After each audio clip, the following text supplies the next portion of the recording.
একটি দল অবৈধ নির্বাচনের মাধ্যমে ক্ষমতায় আসার মাধ্যমে আজকে গত ৬ মাসে তাদের ব্যর্থতার মাধ্যমে তারা পাগল হয়ে গেছে। এই দল গত ৬ মাসে তাদের ব্যর্থতার কারণে বাংলাদেশের প্রত্যেকটা প্রান্তরে তারা জনবিচ্ছিন্ন হয়ে পড়েছে। এই দল জুলাই বিপ্লব পরবর্তী বাংলাদেশের প্রতিটি ক্যাম্পাসে ক্যাম্পাসে শিক্ষার্থীরা ওই দলের ছাত্র সংগঠনকে প্রত্যাখ্যান করেছে।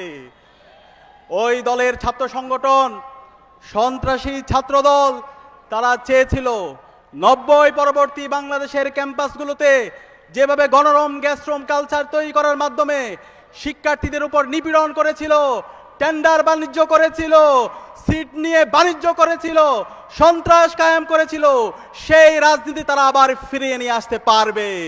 কিন্তু গত ২ বছর ধরে তারা বিভিন্নভাবে এই অপরাজনীতি করার চেষ্টা করেছে, বারবার ব্যর্থ হয়েছে।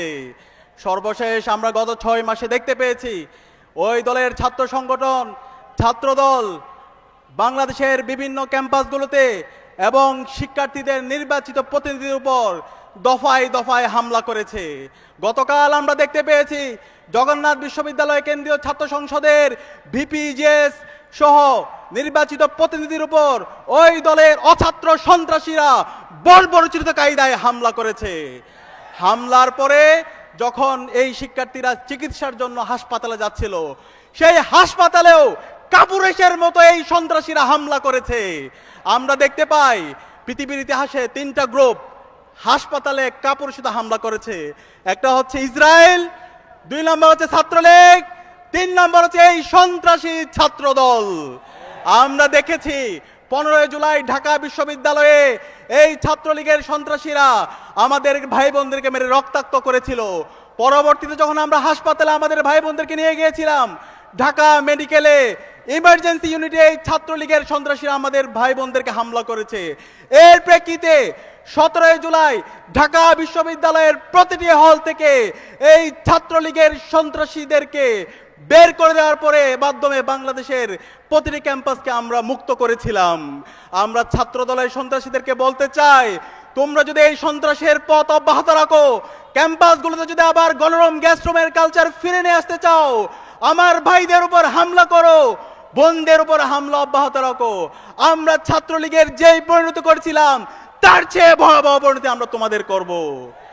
আমরা তারেক জিয়াকে অনুরোধ করব, তারেক জিয়া, আপনি যদি মনে করেন আপনি সেই ৯০-এর দশকে আছেন অথবা ২০০১-এর পর থেকে ক্যাম্পাসগুলোতে যে সন্ত্রাসের রাজত্ব করেছেন, সেই সন্ত্রাস করে আবার ক্যাম্পাসগুলোতে দখলদারিত্ব করবেন, সেই রাজনীতি আর চলবে না। আমরা বেঁচে থাকতে আবু সাঈদের উত্তরসূরিরা, শহীদ আলী রায়হানের উত্তরসূরিরা বেঁচে থাকতে ক্যাম্পাসগুলোতে আর এই গণরম গ্যাসরুম সন্ত্রাসের রাজনীতি আমরা ফিরতে দেব না ইনশাআল্লাহ। আপনারা কি আছেন আমাদের সাথে? ইনশাআল্লাহ। একই সাথে আমি অনুরোধ করব, গণভোটের যে জনরায়, সেই জনরায়কে মেনে নিন। জুলাই শহীদদের যে আকাঙ্ক্ষা, সে আকাঙ্ক্ষার আলোকে একটা ইনসাফের বাংলাদেশ বিনির্মাণের জন্য কাজ করুন। আমরা ইতিমধ্যে দেখতে পেয়েছি এই সরকার ৬ মাসে তাদের ব্যর্থতার কারণে আজকে জ্বালানি দ্বিগুণ দাম বৃদ্ধি পেয়েছে। আমরা দেখতে পেয়েছি গ্যাস সংকট, প্রত্যেকটা জায়গায় অব্যবস্থাপনা। এই ব্যর্থতার দায় নিয়ে আমি মনে করি মন্ত্রী এবং প্রধানমন্ত্রী সবার পদত্যাগ করে জাতির কাছে ক্ষমা চাওয়া দরকার। আমরা আপনাদেরকে সহযোগিতা করতে চাই, সবাইকে সাথে নিয়ে একটা নতুন বাংলাদেশ বিনির্মাণ করার জন্য আপনারা কাজ করুন। এবং আমি সবাইকে অনুরোধ করব, বাংলাদেশের সকল ছাত্র সমাজকে ক্যাম্পাসের শিক্ষার পরিবেশ নিশ্চিত করার জন্য এবং গণতান্ত্রিক চর্চা অব্যাহত রাখার জন্য আমাদের সবাইকে সজাগ থাকতে হবে। আমরা কি পারবো? ইনশাআল্লাহ। ইনশাআল্লাহ। ইসলামী ছাত্র শিবির শিক্ষার্থীদের অধিকার নিশ্চিত করার জন্য এবং ছাত্র সংসদগুলো শিক্ষার্থীদের নিরাপদ রাখার জন্য আমরা ইনশাআল্লাহ শিক্ষার্থীদের পাশে আসি, ইনশাআল্লাহ থাকবো। জিন্দাবাদ, জিন্দাবাদ। দিয়েছি তো রক্ত, রক্তের বন্যায়, ছাত্র দলের চেহারায় ছাত্রলীগ দেখা যায়, ছাত্র দলের চেহারায় জগন্নাথে হামলা কেন, আলিয়ায় হামলা কেন, নারায়ণ তাকবীর।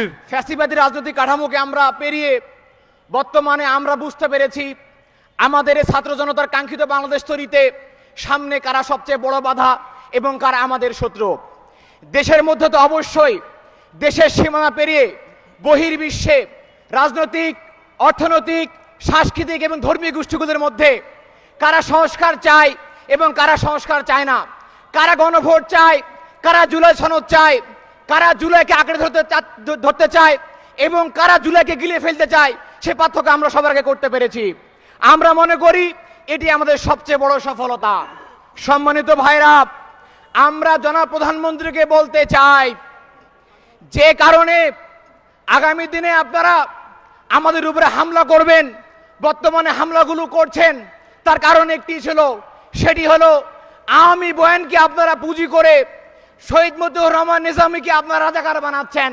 আমরা বলতে চাই যদি হাসিনার ক্যাঙ্গারু ট্রাইব্যুনালের মাধ্যমে মতিউর রহমান নিজামী যিনি শহীদ হয়েছেন তিনি রাজাকার হন, তাহলে তারেক রহমান আপনি নিজেও 21-এর গ্রেড মামলার একজন হামলাকারী এবং একজন আসামি।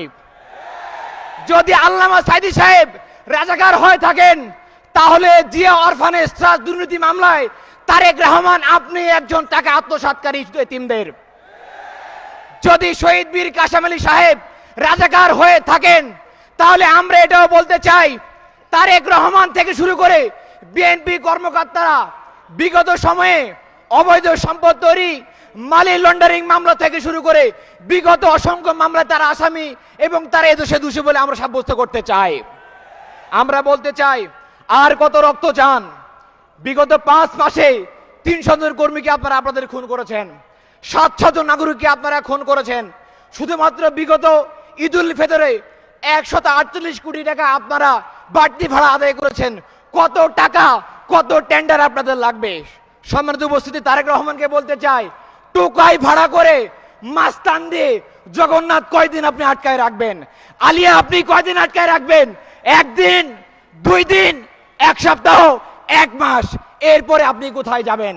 মনে রাখবেন ছাত্র শিবিরের রক্তকে যারা জায়েজ মনে করেছে তারা ইতিহাসে সবচেয়ে বড় ভুল করেছে। আমরা বিশ্বাস করি আপনি দোষীদেরকে সাংগঠনিক শাস্তির আওতায় নিয়ে আসবেন এবং তাদের উপরে একাডেমিক শাস্তি আপনারা বর্তাবেন। আশা করছি এর মাধ্যমে যদি আপনারা ক্যাম্পাসে শিক্ষার পরিবেশ ফিরিয়ে আনেন, ইসলামী ছাত্র শিবির আপনাদের পাশে বন্ধু হয়ে কাজ করবে ইনশাল্লাহ। আগামী দিনে একটি সুন্দর ক্যাম্পাস, সম্প্রীতির ক্যাম্পাস, একাডেমিক ক্যাম্পাস, শান্তির ক্যাম্পাস বিনির্মাণে আমরা সবাইকে পারস্পরিক বন্ধু হিসেবে কাজ করতে চাই। সেই আন্দোলনে, সেই সংগ্রামে আপনারা আমাদের সহযোগী হবেন। বাংলাদেশ জিন্দাবাদ, ইসলামী ছাত্র শিবির জিন্দাবাদ। আল্লাহ হাফেজ। নারে তাকবীর, নারে তাকবীর। দিল্লি না ঢাকা, দিল্লি না ঢাকা। সন্ত্রাসীদের আস্তানা, সন্ত্রাসীদের আস্তানা, সন্ত্রাসীদের ঠিকানা। সম্মানিত উপস্থিতি, আমরা জানি সরকারের অসংখ্য অব্যবস্থাপনাকে ঢাকবার জন্য ক্যাম্পাসগুলোতে সন্ত্রাস সৃষ্টি করা হয়েছে। আমরা এটাও জানি ছাত্রদের কাছ থেকে রিজেক্টেড হয়ে তারা ক্যাম্পাসে নানা ধরনের অপ্রীতিকর ঘটনা সংগঠন করার চক্রান্ত শুরু করেছে। সম্মানিত উপস্থিতি, এ পর্যায়ে আজকের এই সমাবেশে বক্তব্য নিয়ে আসছেন ইসলামী ছাত্র শিবিরের সাবেক কেন্দ্রীয় সভাপতি